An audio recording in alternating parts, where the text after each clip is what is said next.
आज राज्य के अंदर एक ही विद्यालय में 3 तरह के शिक्षक काम करते हैं।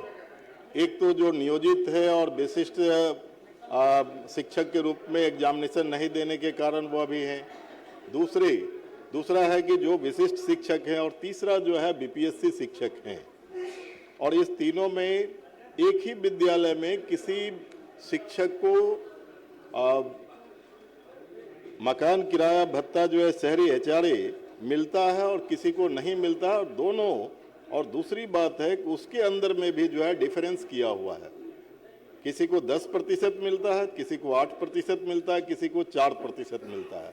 तो मेरा माननीय मंत्री जी से सप्लीमेंट्री है कि क्या आप सभी शिक्षकों को शहरी क्षेत्र में जो रहते हैं तो उनके रहने के लिए जो एचआरए देते हैं उसमें समान रूप से जो है आप कोई निर्णय लेकर के आप 10% अगर देते हैं तो सबके लिए क्या 10% आप करना चाहते हैं कि नहीं, ये मेरा। माननीय मंत्री महोदय, इन्होंने माननीय सदस्य ने ठीक कहा कि 3 तरह के शिक्षक आज के दिन में कार्यरत हैं, लेकिन विसंगति किसी तरीके की ना हो, चाहे वो पे का मामला हो, एचआरए का मामला हो, अन्य जो भी भत्ता देय है उसमें ना हो। तो हम लोगों ने इस संबंध में सभी को सामान्य रूप देने के लिए हम लोगों ने कार्रवाई की है। विशेष करके एचआरए का इन्होंने जो प्रश्न उठाया तो उसमें 5 तरह के रेट हैं। एक जो दिल्ली में है वो 30% ऑफ बेसिक पे है, बाकी टियर 2, टियर 3, टियर 4, टियर 5 में 20, 10, 7.5 और 5% बेसिक पे का मिलता है। तो अधिकांश, जहाँ तक हम लोग की समझ है, अधिकांश जगहों पर, अधिकांश जिलों में ये जो वेतन विसंगति है या एचआरए का मामला है, अन्य को हम लोगों ने ठीक कर लिया है। और कहीं कहीं ये काम बाकी है, कुछ बहुत कम रह गया। जहाँ तक हमारी समझ है करीब 90% ये समस्या का समाधान हो चुका है। आने वाले दिनों में 10% का भी हम लोग कर लेंगे। संख्या बहुत है, 5,87,000 से ज़्यादा हैं शिक्षक। तो कहीं कहीं पर कैलकुलेशन में और ख़ास करके विशिष्ट शिक्षकों का बहुत सारे कागजात में भी कई बार कमी पाई जाती है। लेकिन इसके और हम लोग इसमें विभागीय पत्र भी दे चुके हैं और हर मंगलवार को इसकी समीक्षा भी की जाती है ताकि इस तरह की बात उत्पन्न नहीं हो। धन्यवाद। श्री राहुल कुमार, आ गई बात, सब बात आ गई। अब राहुल कुमार जी खड़े हुए, आगे हम बढ़ेंगे।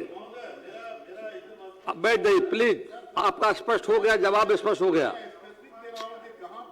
कहा तो 10% बच गया है। माननीय मंत्री ने कहा है कि 90% हो गया है, 10% जो बचा है सरकार के लिए प्रयासरत है, जाकर के जल्दी कर लिया जाएगा। युक्तिपुर के संदर्भ में, चूंकि मैं वहां से आता हूं, शिक्षक वहां मिलते हैं। नरहन पंचायत के मध्य विद्यालय नरहन, उत्क्रमित कन्या मध्य विद्यालय नरहन, प्राथमिक विद्यालय नरहन, नवसृजित प्राथमिक विद्यालय नरहन, नवसृजित प्राथमिक विद्यालय कापन, माधोपुर वार्ड नंबर 6, उत्क्रमित माध्यमिक विद्यालय भरपुरा। आप लिख के दे दीजिए, पूरा कुछ समस्तीपुर जिला के अंदर जो है, ठीक है, आप लिख के दे दीजिए। सवाल है सर, वो पेंडिंग पड़ा हुआ है, वो आपके वहां पर डीओ के स्तर पर ये पड़ा हुआ है। और इसके साथ ही कई बार हाईकोर्ट के भी कई वेतन विसंगति का मामला जो है वो समस्तीपुर डीओ के पास में पड़ा हुआ है, उसको अविलंब माननीय मंत्री। श्री राहुल कुमार जी सर, जवाब मिला है ना? जवाब अभी देखा है महोदय। चलिए, मैं पूरक सीधा पूछना चाहता हूं माननीय मंत्री जी से कि बिहार राज्य के तमाम राज्यकर्मी जितने भी हैं महोदय, सबके वेतन इंक्रीमेंट, वेतन वृद्धि संबंधित वित्त विभाग निर्णय करता है, उन्हीं का संकल्प है, उसके हिसाब से वो निर्णय होता है। लेकिन जो विशिष्ट शिक्षक हैं उनके लिए अलग से शिक्षा विभाग ने एक अलग से एक संकल्प निकाला और उसके बाद उनका इंक्रीमेंट का कार्य हो रहा है। तो मैं माननीय मंत्री से सीधा पूछना चाहता हूं कि बाकी राज्य कर्मों के तरह ही उनके भी जो वेतन वृद्धि है जो 1 जुलाई और 1 जनवरी को होता है, उसके अनुरूप करना चाहते हैं? माननीय मंत्री है उसमें जब भी नियमावली बनती है या वेतन निर्धारण का मामला या वित्तीय कोई भी मामले होते हैं तो उसका निश्चित रूप से फाइनेंस डिपार्टमेंट पर उसकी सहमति ली जाती है। दूसरा, जो माननीय सदस्य ने अपना प्रश्न उठाया तो उसमें निश्चित रूप से जब विशिष्ट शिक्षक एक बार जब सरकारी सेवक बन गए हैं, तब उनको जो भी सरकारी सेवक को जो भी सुविधाएं या जो भी देय होगा उनको भी मिलेगा। और जब से उन्होंने जो एक सक्षमता परीक्षा पास की है और करीब 2.5 लाख जो पास किए हैं, तो उन लोग भी सरकारी सेवक हो गए, उन्हें भी वो सारी सुविधाएं दे है। जैसा कि पूर्व के माननीय सदस्य ने प्रश्न उठाया, तो उस वक्त भी हमने कहा था, और इसीलिए हम लोगों ने, चूँकि उनकी कैटेगरी अलग थी इसलिए अलग से इसका निर्धारण करना पड़ा, लेकिन उनके साथ किसी तरह का भेदभाव और विसंगति का प्रश्न नहीं उठता। धन्यवाद। श्री IP गुप्ता, पूछ लीजिए। माननीय मंत्री ने कहा कि उनके साथ किसी तरह का भेदभाव नहीं हो रहा है। इन्हीं का अपने विभाग का, इनका शिक्षा विभाग का जो इन्होंने कहा है कि वेतन वृद्धि दिनांक 1 जनवरी 26 से देय होगा। 1 जनवरी 25 को उन्होंने ज्वाइन किया विशेष शिक्षक के रूप में।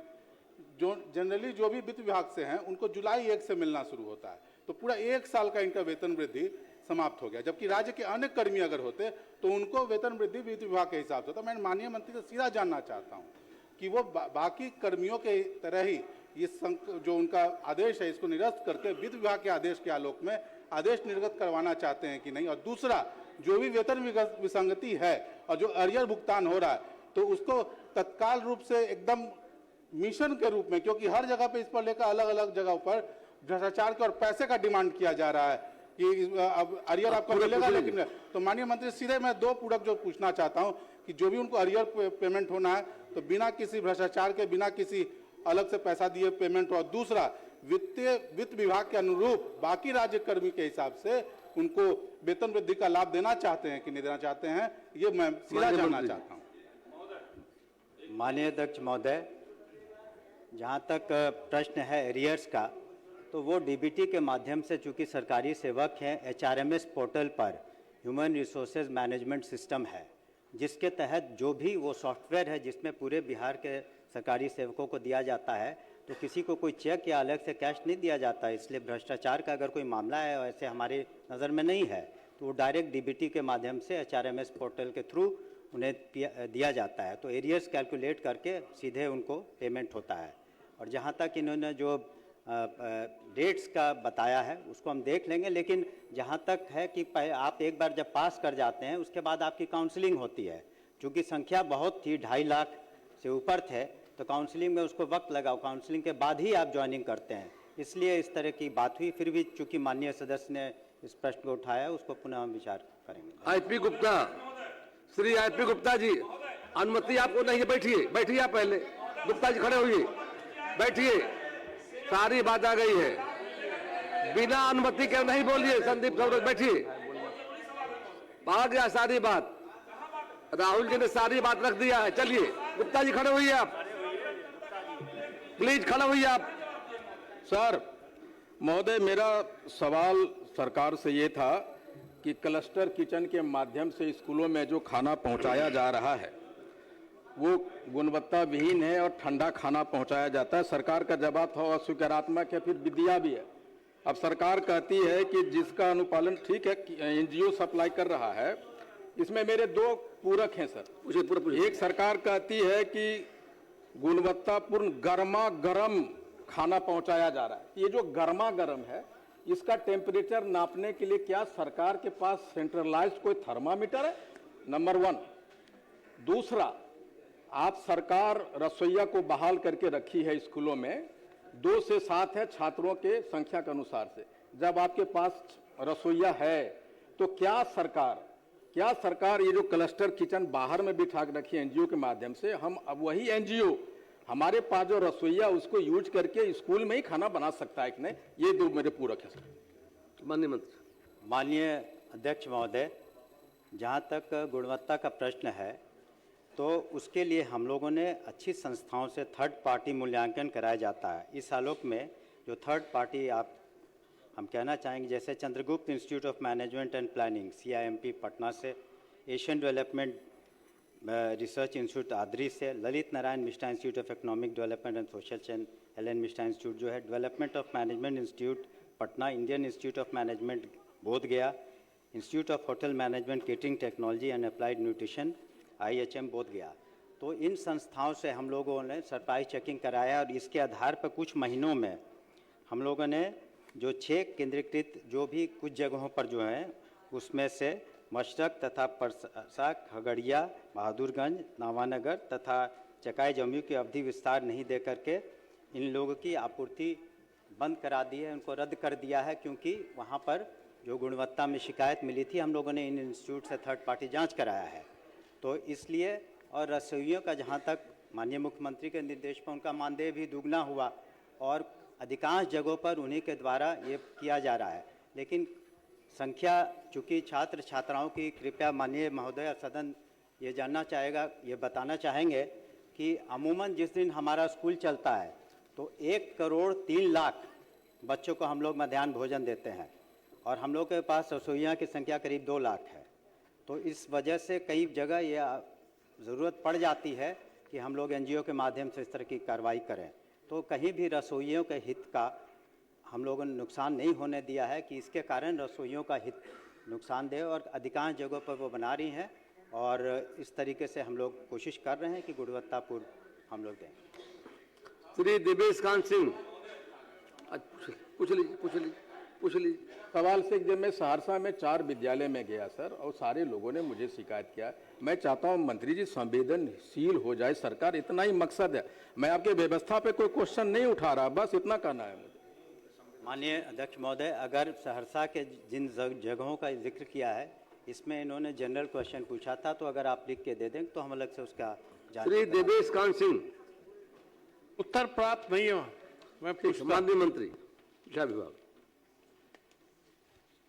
अध्यक्ष महोदय, वस्तुस्थिति यह है कि राज्य के माध्यमिक और उच्च माध्यमिक विद्यालयों में बिहार राज्य विद्यालय लिपिक नियुक्ति सेवा शर्त अनुशासनिक कार्रवाई संवर्ग नियमावली 2025 एवं बिहार राज्य विद्यालय परिचारी नियुक्ति सेवा शर्त अनुशासनिक कार्रवाई संवर्ग नियमावली 2025 में निहित प्रावधान के आलोक में विभागीय पत्र संख्या 1670 दिनांक 7/7/25 के द्वारा सभी जिला शिक्षा पदाधिकारी को मृत शिक्षक एवं शिक्षेतर कर्मियों के आश्रित को योग्यता के अनुसार अनुकंपा के आधार पर विद्यालय लिपिक एवं विद्यालय परिचारी के पद पर नियुक्त हेतु निर्देशित किया गया था। इस आलोक में सभी जिला द्वारा नियुक्ति की गई है और अब तक लिए 5236 विद्यालय लिपिक एवं 5082 विद्यालय परिचारी अर्थात कुल 5818 पदों पर नियुक्ति की कार्रवाई की गई है। मैं माननीय मंत्री जी ने कहा, मैं इससे उनकी बात से सहमत भी हूँ माननीय अध्यक्ष जी, लेकिन अभी भी 3000 से ज़्यादा स्कूलों में, हाई स्कूल और जो माध्यमिक उच्च विद्यालय है उसमें अभी भी क्लर्कियल पोस्ट खाली है। स्कूल का काम बाधित होता है, चाहे हेडमास्टर कर रहे हैं, चाहे वहाँ परिचारी का काम अब किससे करा रहे हैं हम लोग। पूरा पूछ लीजिए। मैं यही पूरा ही पूछ रहा हूँ कि आखिर किससे कराया जा रहा है, जहाँ खाली है उससे किससे कराया जा रहा है। हम लोग तो जिस स्कूलों के अध्यक्ष भी हैं तो परिचारी की नियुक्ति नहीं होने के चलते स्कूल की सफाई इत्यादि बाधित है और काफी स्कूलों के हेडमास्टर या कोई मास्टर क्लर्कियल काम कर रहे हैं, तो स्कूल की पढ़ाई भी बाधित हो जाती है। साथ में मैं यह जानना चाहूँगा कि रोस्टर अगर बना है तो रोस्टर क्लियरेंस प्राप्त कर लिया गया है, तो इसका विज्ञापन किसी महीने में प्राप्त है कि नहीं? आखिर करना है तो कब तक कर लेंगे? क्या डीओ साहब ही कर लेंगे कि कर्मचारी चयन आयोग से भी इनकी नियुक्ति का कुछ विचार सरकार रखती है? अगर रखती है तो सरकार बताए। माननीय मंत्री। महोदय, पहली बात तो जो भी परिचारी के नियुक्तियां होंगी वो कर्मचारी चयन आयोग से होगा। दूसरी बात है कि हम लोग चरणबद्ध तरीके से नियुक्तियां हम लोगों ने की हैं। अभी इतनी नियुक्तियां, चूँकि शिक्षकों की कमी है तो इस वजह से तो हम लोग ने TRE 4 में भी अपनी जो भी अनुशंसाएँ हैं और जो भी मांग है उसको दे दिया है। BPSC को 45,000 से ज़्यादा है, उसको चरणबद्ध तरीके से हम लोग ज़रूर करेंगे आने वाले समय में। परिचारी का वो स्टाफ इससे होगा। जहाँ तक उन्होंने कहा साफ सफाई का, तो अधिकांश जगहों पर उसको आउटसोर्सिंग के माध्यम से साफ सफाई की भी कार्रवाई की जा रही है। धन्यवाद। श्री मिथिलेश तिवारी, श्री दिवेश मिश्रा जी। अच्छा पूछिए, आप क्यों खड़े होते हैं बिना अनुमति के? नहीं ना, हर चीज जरूरी है। खड़ा होना नहीं नहीं, बिना आसन के अनुमति खड़ा न हो। मौका देंगे आपको संदीप जी। देखिए, अरे कभी उठना चाहिए, हर क्वेश्चन में खड़े हो जाते हैं आप। बताइए। माननीय मंत्री जी कह रहे हैं कि शिक्षकों की कमी है, टीआरई 4। मेरा कहना है क्लर्क की नियुक्ति के लिए क्या कर्मचारी चयन आयोग से कराना चाहते हैं कि नहीं? और प्रचारी, माननीय मुख्यमंत्री जी का सोच है अधिकतम लोगों को रोजगार देना, तो यह तो व्यवस्थित व्यवस्था है जिसमें सीधे विज्ञापन दे के प्रचारी की बहाली, क्लर्क की बहाली जिस भी आयोग से, या इनका अपना ही जैसे आधारभूत संरचना शिक्षा विभाग की वैसे ही कोई व्यवस्था करके क्या इसको किसी माध्यम से तत्काल किया जा सकता, क्योंकि ये बहुत बड़ी परेशानी है। जब इंटर का फॉर्म, जब 10th का फॉर्म भराता है, हर स्कूल में विवाद हो जाता है, फलाने मास्टर करेंगे, फलाना हेड मास्टर करेंगे। बहुत बार कोई मास्टर जिम्मेदारी नहीं लेना चाहता है, स्कूलों में विवाद बढ़ता चला जा रहा है। स्कूल का ताला कौन खोलेगा, इस पर विषय पर बहस हो जाती है। तो मेरा आग्रह माननीय मंत्री जी से होगा कि माननीय मुख्यमंत्री जी के सोच के अनुसार इससे काफी लोगों को रोजगार भी मिलेगा, तो उसके तहत यह कार्रवाई होनी चाहिए और तत्काल होनी चाहिए। इसकी समय सीमा निर्धारित कर दी जाए, इसकी समय सीमा माननीय मंत्री जी निर्धारित कर दें। अध्यक्ष महोदय, हमने उत्तर में स्पष्ट रूप से कहा कि इसको अभी जो शिक्षक वाली जो बहाली होने वाली है उसमें वक्त लगा, क्योंकि रोस्टर क्लियरेंस है। उसी तरह से अनुकंपा वाला वो भी काफ़ी समय से लंबित था, उसको बहुत हम लोगों ने सलीके से किया है। और इसमें भी हम लोग कर्मचारी आयोग, चयन आयोग से ही कराएंगे, क्योंकि अगर फिर एक बार आप स्थानीय स्तर पर इस तरह का आप अधिकार दे देंगे तो उसमें फिर बहुत शिकायतें होंगी। इस वजह से हो सकता है थोड़ा विलम्ब हो, लेकिन हम लोग की मंशा बहुत स्पष्ट है। शिक्षा विभाग ने तो सबसे ज़्यादा नौकरियां दी और आने वाले दिनों में भी हम लोग नौकरियां देंगे जहां पर रिक्तियां हैं। माननीय सदस्य को हम आश्वस्त करना चाहते हैं कि उनके जो चिंता है उससे हम लोग मालूम है उनकी चिंता को, और हम लोग उस पर काम कर रहे हैं। श्री मिथिलेश तिवारी बैठिए प्लीज, बिना अनुमति आग्रह है। देखो आप क्वेश्चन छूट जाएगा ना लोगों का, उसी के लिए कहा उन्होंने है, जल्दी करेंगे। माननीय मंत्री जिवेश जी। माननीय अध्यक्ष महोदय, बस वो भी होगा, अब चाह तो भी होगा,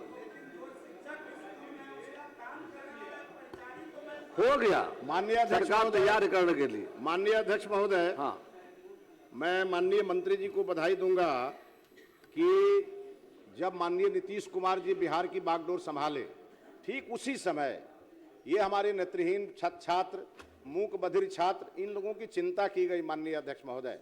और उस समय जो विशेष शिक्षकों की का प्रावधान ही नहीं था, फिर भी विशेष शिक्षक लगभग 805 विशेष शिक्षकों को सरकार ने उन्हें अनुबंध के आधार पर रखा, और वो पिछले 10 साल से न्यायालय में मुकदमा लड़ रहे थे कि हमारा रेगुलर कर दिया जाए।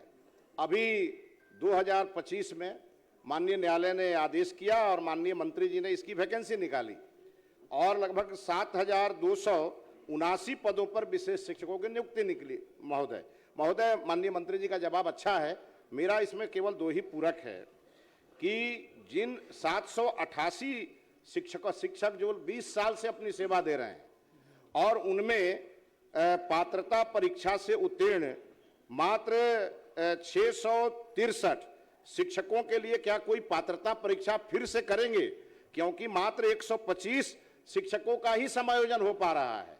और किन्हीं कारणों से, जैसे शिक्षकों के लिए, सामान्य शिक्षकों के लिए बार बार सरकार अवसर दे रही है, तो एक अवसर क्या विशेष शिक्षकों के लिए जो 20 साल से हमारे मूक बधिर और नेत्रहीन छात्रों को पढ़ा रहे हैं विभिन्न विद्यालयों में, तो क्या जो 663 शिक्षक छूट रहे हैं उनके लिए कोई शिक्षक पात्रता परीक्षा आयोजित करेंगे, और साथ ही साथ जिन 125 शिक्षकों का समायोजन हुआ है उनकी वरीयता कब से निर्धारित होगी महोदय? माननीय मंत्री। माननीय अध्यक्ष महोदय, वरीयता का जहाँ तक प्रश्न है, जब से उन्होंने ज्वाइन किया है और सरकारी सेवक के रूप में कार्यरत हैं तभी से होगी। दूसरी बात ये, क्योंकि एक कॉन्ट्रैक्चुअल और फिर जब सरकारी सेवक हो जाते हैं तो उसी जब आप सरकारी सेवक होते हैं तभी से उसको गणना की जाएगी। दूसरे इन्होंने जो अपने चिंता जाहिर की है कि उसमें शेष जो बचे हुए हैं, हालांकि एक बार काउंसलिंग कराया गया था, सफल नहीं हुए थे, इस वजह से उनकी नियुक्ति नहीं हुई थी। लेकिन चूंकि माननीय सदस्य की चिंता है इतने लोगों का, उनको पुनः हम विचार उस पर विभाग से यह जानना चाहा था कि सहरसा जिला अंतर्गत नौहट्टा प्रखंड के सत्तौर पंचायत में नवसृजित प्राथमिक विद्यालय है जो नरगा में संचालित होती है। उस विद्यालय का भवन बेहद जर्जर है, किसी दूसरे के यहाँ विद्यालय संचालित है जहाँ शौचालय पेयजल की सुविधा भी सही से नहीं है। एक उस पे माननीय मंत्री जी की तरफ से उत्तर आया है जिस पे आपको लगता है कि उत्तर में कुछ जोड़ना यदि हो? उत्तर सर मैं सही नहीं है, तो इसलिए मैं और दूसरी बात है, मैंने 2 विद्यालय का जिक्र किया था, एनपीएस का और एक बिरजाइन का, दोनों एक जगह मर्ज होकर के संचालित हो रहा है किसी दूसरे के दरवाजे पे। तो मैंने अनुरोध किया था शिक्षा मंत्री से कि एक तो दोनों पृथक भवन कब बनाए जाएंगे, और फिर जो जवाब आया उसमें था कि शौचालय है, पेयजल की समुचित व्यवस्था की गई है। तो किस पत्रांक दिनांक से भौतिक जांच रिपोर्ट माननीय मंत्री जी को वहां से विभाग से आया है कि क्या वो बताने की कृपा करेंगे? उत्तर में देखा होगा आपने, और 8 महीने का समय दिया हुआ है, 8 पूरा दिया जाएगा। और 8 महीना समय इस शिक्षा विभाग ने तो ये माना है सर, मैं फोटो भी दिखाना चाहता हूँ, बेहद जर्जर स्थिति में है। सरकार तैयार करने के लिए सरकार तो तैयार है, इसका मतलब है मान रही है सरकार की वहाँ विद्यालय बहुत खराब बन स्थिति जाएगा में आपका, है, बैठिए। लेकिन इतने दिनों से क्यों नहीं, ये प्रश्न था मेरा। कुल मिला के क्लास कक्षा 1 से लेकर कक्षा 12 तक 76,000 से ज़्यादा स्कूल हैं। तो कई अधिकांश स्कूलों में हम लोग कार्रवाई करें BSIDC से। माननीय सदस्य का कहना ठीक है कि वहाँ पर जो स्थिति है अच्छी नहीं है, इसी वजह से हमने कहा है कि अगले वित्तीय वर्ष में इसको हम लोग प्राथमिकता के तौर पर लेंगे और उसमें जो सुविधाएँ हैं, जो मूलभूत सुविधाएँ हैं वो उसको करेंगे और इसमें हम लोग निर्माण कार्य भी करेंगे। धन्यवाद। श्री रामविलास कामत। अध्यक्ष महोदय, पूछता हूं। महोदय, उत्तर प्राप्त है, पूरा पूछ लीजिए। हमने पूछा था महोदय कि पिपरा प्रखंड के ग्राम पंचायत दीनापट्टी स्थित मध्य विद्यालय दीनापट्टी को उत्क्रमित करके +2 विद्यालय बनाना चाहेंगे, जिसका जवाब महोदय 3 खंड में प्राप्त हुआ है। पहला खंड स्वीकारात्मक है, वह सही भी है, लेकिन दूसरा खंड जो आया है जवाब अस्वीकारात्मक, उसमें अध्यक्ष महोदय बताया गया है कि मध्य विद्यालय दीनापट्टी से 1.5 से 2 किलोमीटर की दूरी पर बमभोला आवासीय उच्च विद्यालय लिटियाही स्थित है, जो दीनापट्टी पंचायत में स्थित है। मध्य विद्यालय दीनापट्टी के पोषक क्षेत्र के नजदीक ही 3-4 किलोमीटर की दूरी पर सतदेव उच्च माध्यमिक विद्यालय पिपरा। पूछ लीजिए माननीय सदस्य महोदय, सबसे पहले मैं यह कहना चाहता कि यह जो आया है जवाब कि यह बमभोला उच्च विद्यालय दीनापट्टी पंचायत अंतर्गत है, यह असत्य है, गलत है, जवाब गलत है। हम वहां नजदीक से अध्यक्ष महोदय जानते हैं कि वह बसहा पंचायत में पड़ता है और आवासीय विद्यालय है। उसी क्षेत्र, उसी परिसर में कस्तूरबा विद्यालय भी चल रहा है और वहां बच्चों की भीड़ ज्यादा होती है। दीनापट्टी पंचायत के बच्चों का एडमिशन उस विद्यालय में नहीं हो पाता है और दीनापट्टी एक महत्वपूर्ण पंचायत है महोदय। वहां पर अभी मेडिकल कॉलेज का भी निर्माण उस पंचायत में चल रहा है। आपका जो दीनापट्टी पंचायत में अध्यक्ष महोदय हम चाहते हैं कि +2 विद्यालय का निर्माण करेंगे या नहीं? माननीय मंत्री।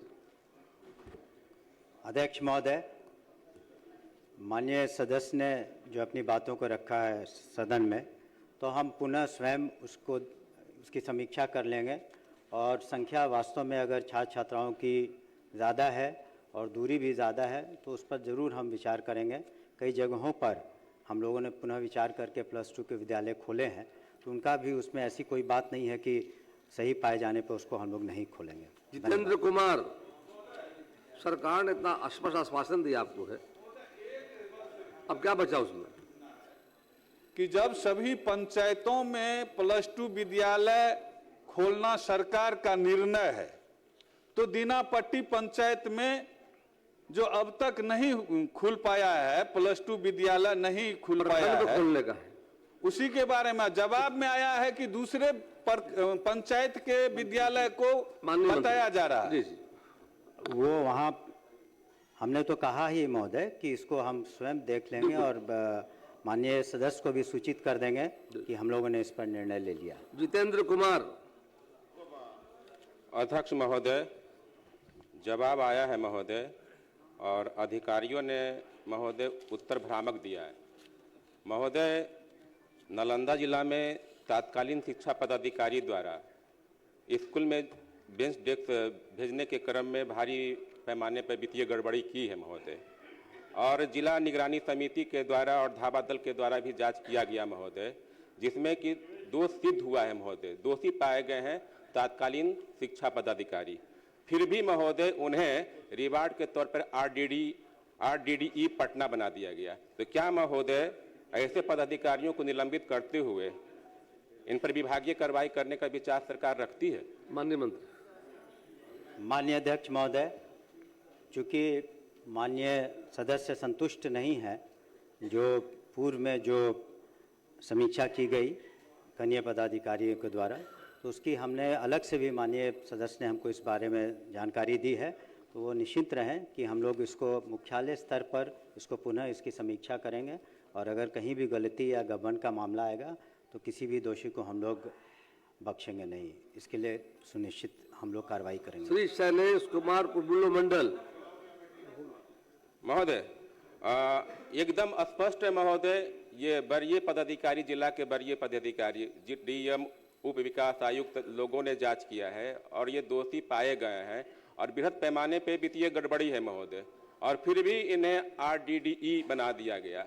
तो ऐसे मामले में महोदय तत्काल उन्हें निलंबित करते हुए विभागीय कार्रवाई या वरिष्ठ स्तर पर, राज्य स्तर पर इसकी जांच करवाते हुए इनसे जो वसूली की गई है, बेंच उपस्कर में नाजायज वसूली की गई है महोदय, उसकी सरकार वसूल करना चाहती है, ये हम स्पष्ट जानना चाहते हैं। अध्यक्ष महोदय, हमने कहा कि इसे डायरेक्टर पर मुख्यालय से ही पुनः समीक्षा जरूर करा लेंगे, और वैसे भी जो डीओ पूर्व में दोषी पाए गए हैं इस तरह के मामले में, उन पर हम लोगों ने एफआईआर और सख्त कार्रवाई भी की है।